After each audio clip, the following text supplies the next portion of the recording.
Novela e shkruar nga Filip Guraziu me titull Jepi Cezarit atë që është e Cezarit dhe Zotit atë që është e Zotit, trajton një fakt shumë interesant që ka të bëjë me shpëtimin e 45 hebrejve në Shkodër gjatë luftës së dytë botërore nga familja e Ded Jakubëve.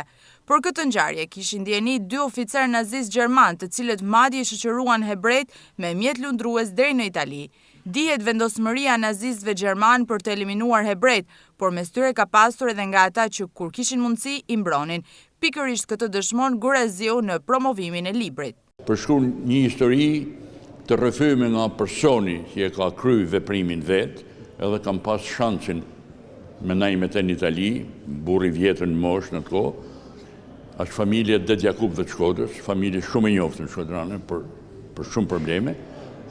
Edhe ai në vetën e tij të parë, i udhëzuar prej gjermanëve, ai ka shpëtu, ka bë me kalu 45 hebrej, me anë të një anije, në mënyrë rrataboleske e me vështirësi prej lumit buna.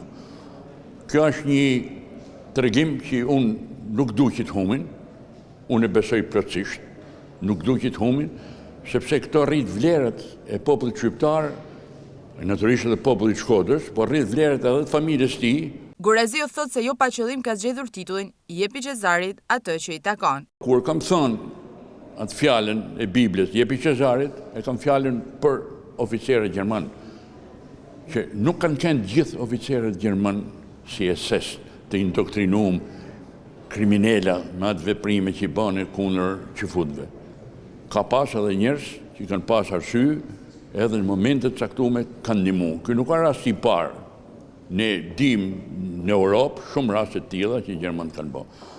Pra me hedh një dritë mbi të kalumen, dëshira jeme është mos me hub kujtesën për vepra të mira që janë bërë në Shkodër. Edhe kur është nis anija, është nis me 2 oficerë gjerman mend.